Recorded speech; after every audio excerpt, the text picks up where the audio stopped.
The greatest gift that God ever gave man is not the gift of sight, but the gift of vision. Sight is a function of the eyes, but vision is a function of the heart. Wow. And you were not born nor created to live by your eyes, because your eyes show you what is. Visions can show you what could be. And that's why faith is the same as vision.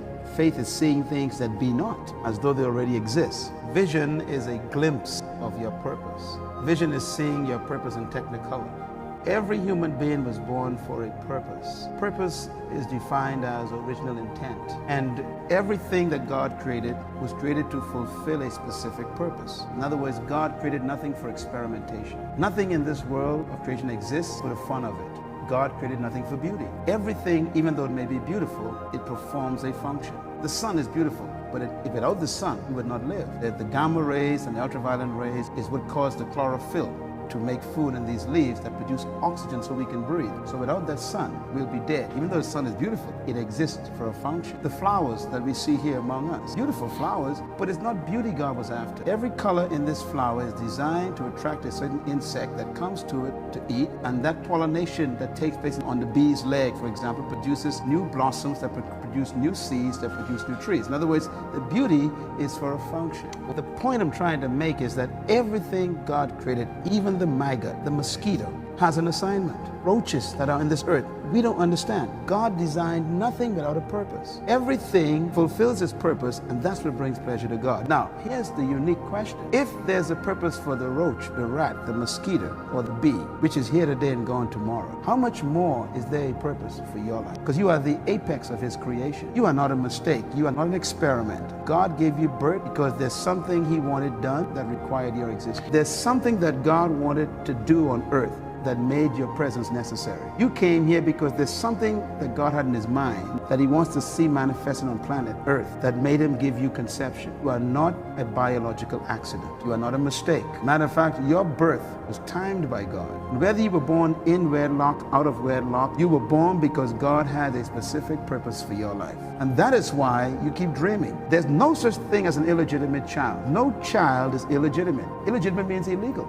Kids are never illegal. It's the parents who are illegitimate if they're not married. But that child is God's heritage. The Bible says in the book of Psalm 139, before you was conceived, I knew you. I saw you in your mother's womb. And all of your life and all of your days are written in a book before any one of them began. That means God finished your life before He started it. There's a book on your life. That's why everybody's a bestseller. You and I were born to fulfill a wonderful project that God already finished. God finished your life, then gave you birth to start it. That's why you can see your end. This is where vision comes from. Vision is a glimpse of your end. Everything that exists today is already finished. That's why God told Isaiah in the book of Isaiah 46, verse 9 and 10. He says, I am God, there's none like me. In the next verse he says, I am the only God who can make known the end and the beginning, and set from ancient times what is yet to come. I say, my purpose will stand. God says, I am God and there's none like me because I am the only God that begins with the end first. I finish things first and then I begin them. I finish after I've started. I start after I've finished. In other words, God never begins anything with the beginning. He begins it with the end. Then He backs up and He starts it. He says, I also make known the end at the beginning. And that's where vision comes from. Your future is God's history. God has taken you where He's already been. That's why success is inevitable to every human being if they follow God's plan. Now, notice what He says. He says, I make known the end at the beginning. That means He finishes your life first, and then He backs up and He starts it with you. Then He says, I make your end known at the beginning. In other words, I show you your end at the beginning. That's why children are dreamers. God gave us the gift of imagination so that we can take a tour of our future and come back to the present. God gives the gift to be able to go into our future, look at it, study it, then come back and say, I want to go there. This is why vision is necessary. Vision is when God shows you your end at the beginning. Joseph saw his end as a teenager. It was such detail, he told his brothers and his father. Once you've seen your end, nothing can stop it. All these things that you're doing now, I'm sure you saw them. He shows it to you first. Not only dreams, God shows you in passion, in desires, in ideas, in reoccurring dreams. In other words, vision finds its source in purpose. Vision is when you can conceptually see your ends. I want to tell you something, dear pastor. I was asked a question when I was 9 years old by a sister, a Catholic sister in Israel. I was taught by Catholic nuns, and one of the Catholic sisters asked me as a 9-year-old boy. I remember the place I was walking down the road. We had just gone to church and coming back to school what I was attending in Jaffa.